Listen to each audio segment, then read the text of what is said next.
Baik, buka matamu dan biarkan dunia masuk ke dalamnya. Mari ikuti aku dalam perjalanan menuju organ terkompleks kedua di tubuhmu setelah otak. Tapi perhatikan baik-baik, karena semua ini akan terjadi dalam sekejap mata. Tugas pertama yang kita punya, memasuki mata. Mari kita ikuti partikel debu yang mengambang dan mendarat di kornea ini. Kornea adalah kubah luar yang menutupi matamu. Kamu bahkan bisa merasakan bentuknya. Tutup kelopak matamu, taruh jari telunjukmu di atasnya, jangan lupa cuci tangan dulu, lalu gerakan matamu ke kiri dan ke kanan. Terasa ada benjolan? Nah, itu dia. Di sini tak ada pembuluh darah. Korneamu mendapatkan oksigen langsung dari udara, dengan kata lain, matamu bernapas, tapi kornea dipenuhi saraf yang sangat sensitif. Saat merasakan benda asing, otot-otot tercepat di tubuhmu mulai bergerak. Matamu berkedip, partikel debu itu pun terhempas. Mari kita coba ini lagi. Satu-satunya cara untuk masuk ke mata adalah dengan cahaya. Begitulah cara penglihatanmu bekerja, dan itu sebabnya kamu tak bisa melihat dalam gelap. Ya iyalah, tapi bagaimana kita bisa melihat objek yang tidak memancarkan cahaya? Cahaya yang datang dari sumbernya, baik itu bohlam atau matahari, mengenai objek. Sebagian diserap dan sebagian dipantulkan lalu masuk ke mata kita. Pantulan itulah yang terlihat di matamu. Kita akan bahas lebih lanjut nanti. Sekarang, ruangan ini masih terlalu gelap. Ada yang bisa menyalakan lampu? Nah, begini lebih baik. Mari mendekat ke mata dan bergerak dalam kecepatan cahaya, lalu melewati kornea. Bentuk kornea menyerupai kubah untuk membantu memfokuskan cahaya ke tempat selanjutnya, lensa. Tapi sebelum sampai di sana, kita melewati pupil. Tapi ini bukan lingkaran hitam di bola matamu, melainkan lubang. Warnanya hitam karena tak ada cahaya di dalam matamu. Sementara itu, warna merah yang muncul ketika kamu difoto menggunakan flash disebabkan cahaya dari kamera melewati dan memantul di bagian belakang matamu. Di sana, penuh pembuluh darah. Jadi, pupil matamu menyala merah. Tapi, pupil ini terlalu kecil, aku hampir tak bisa masuk. Oh, cahayanya terlalu terang. Otot-otot kecil di irismu, yaitu bagian berwarna di matamu yang kita semua ketahui dan kagumi, telah mengendur agar pupil mengecil. Dengan begini, cahaya yang masuk tidak terlalu banyak dan melindungi matamu dari cahaya yang terlalu terang. Redupkan lampunya sedikit, maka otot iris pun berkontraksi. Pupil menjadi lebih besar karena mata butuh lebih banyak cahaya. Akhirnya, kita sudah menembus pupil dan melihat lensa yang sedikit lebih besar dari kancing baju. Seperti telinga dan hidung, lensa mata terus tumbuh sepanjang hidup. Dan, sama seperti kamera, lensa mata memfokuskan cahaya lebih tajam. Dengan begitu, cahaya mengenai tepat di tempat dia harus berada di retina, yaitu di bagian belakang mata. Sepertinya manusia yang kita tumpangi ini rabun jauh, objek di kejauhan tampak buram. Lihatlah di mana lensa memfokuskan cahaya menjadi satu titik, bukan di retina, tapi sedikit di depannya. Ini terjadi ketika matamu agak terlalu panjang. Jika kamu rabun dekat, objek di dekatmu tampak buram, titik fokus itu berada di belakang mata karena bola matamu terlalu pendek. Jangan khawatir, semua bisa diperbaiki oleh kacamata. Oh, ini lebih luas daripada dugaanku.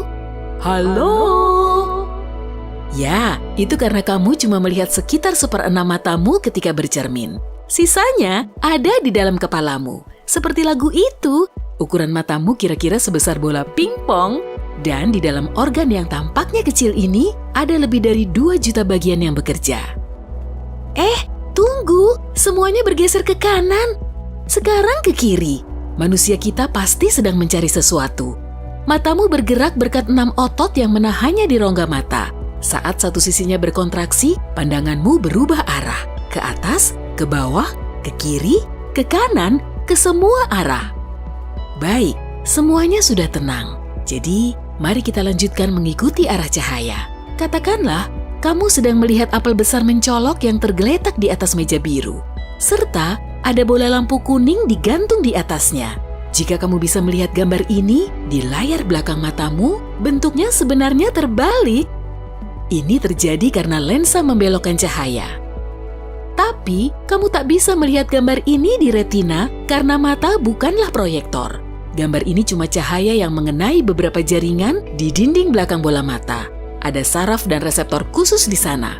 Keduanya mengubah cahaya yang masuk ke mata menjadi impuls saraf yang kemudian diterjemahkan dan dinalari oleh otak. Jadi, perjalanan kita berlanjut. Inilah reseptor tadi. Bentuknya bisa berupa kerucut atau batang. Kerucut membuat matamu yang luar biasa bisa mendeteksi sampai 7 juta warna. Namun, yang mengejutkannya, kerucut ini hanya terdiri dari 3 jenis, merah, hijau, dan biru. Kombinasi dari ketiganya lah yang memungkinkanmu melihat magenta, chartreuse, atau cyan. Kecuali bagi orang yang buta warna. Bisa jadi mereka kehilangan salah satu dari jenis warna tadi atau itu tidak bekerja sebagaimana mestinya. Jadi, orang yang buta warna sama sekali tidak melihat warna tertentu atau warna objek yang dilihat agak samar. Misalnya, jika kerucutmu yang sensitif warna hijau bermasalah, warna hijau dan kuning akan terlihat coklat kemerahan. Ada juga sel batang. Tugasnya menangkap warna hitam, putih, dan lebih dari 500 rona abu-abu di antaranya. Rupanya, ada lebih dari 50 rona abu-abu. Sel batang di matamu juga lebih banyak dibanding kerucut dan sebagian besar bertanggung jawab atas penglihatan periferalmu. Yap, segala sesuatu di luar bidang penglihatan langsungmu terlihat seperti TV hitam putih. Sel batang juga membantumu melihat saat cahaya redup. Fotoreseptor di matamu sangat sensitif, mereka bahkan dapat memproyeksikan gambar yang sebenarnya tidak ada. Kamu pernah menatap cahaya terang, lalu memejamkan mata atau mematikan lampu, tapi kemudian kamu masih bisa melihat bentuk bola lampu yang melayang di depan matamu? Itu disebabkan oleh fotoreseptormu yang terus mengirim informasi visual ke otak.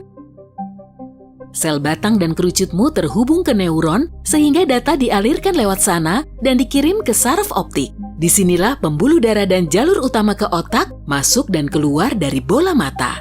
Ini juga tempat titik butamu berada, sebab tak ada sel batang atau kerucut di sini. Kamu juga bisa mengujinya, ambil selembar kertas dan pena. Tunggu sebentar, oke. Nah, buat titik di sisi kiri dan tanda tambah dengan jarak 1 tangan di sebelah kanannya. Pegang kertas di depanmu, tutup mata kanan, lalu tatap tanda tambah tadi. Tanda titik akan menghilang karena berada di titik butamu. Kalau tidak hilang, gerakan kertas mendekat atau menjauh sampai titik itu hilang. Lakukan hal yang sama dengan menutup mata kiri dan tatap titik menggunakan mata kanan. Tanda tambah pun akan hilang saat memasuki titik butamu. Kamu tidak menyadari ada titik buta ini karena otakmu mengisi informasi yang hilang. Jadi, mari kita berjalan melewati saraf optik dan masuk ke penafsir pesan, yaitu otak. Au, aku kesetrum. Ah iya, kita berada di sistem saraf saat ini. Jadi, kita bergerak bersama impuls listrik. Saraf optik mengarah ke korteks visual otak.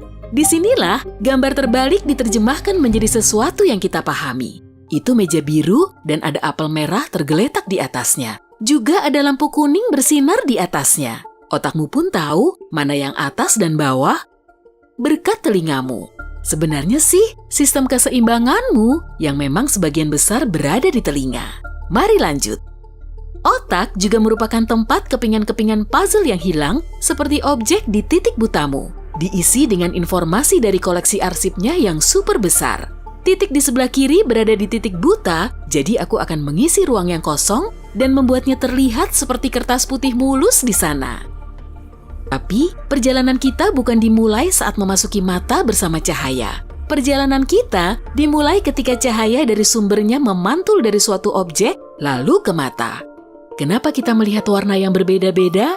Karena cahaya yang terlihat bergerak dalam panjang gelombang yang berbeda. Apel merah di atas meja menyerap warna lain dan memantulkan gelombang cahaya merah, yang istilahnya juga gelombang cahaya merah. Sementara meja memantulkan warna biru dan begitu seterusnya. Sementara benda hitam menyerap semua cahaya dan benda putih memantulkan sebagian besar cahaya. Gelombang yang dipantulkan itu mengenai sel kerucut dan batang yang sensitif terhadapnya. Dan duniamu menjadi penuh warna, terutama gelombang cahara-meya. Hey, jika kamu belajar hal baru hari ini, klik tombol suka di video ini, lalu bagikan pada teman-temanmu. Inilah beberapa video menarik lainnya yang bisa kamu tonton. Klik saja video di salah satu sisi layar, dan ingat, Tetaplah di sisi terang kehidupan.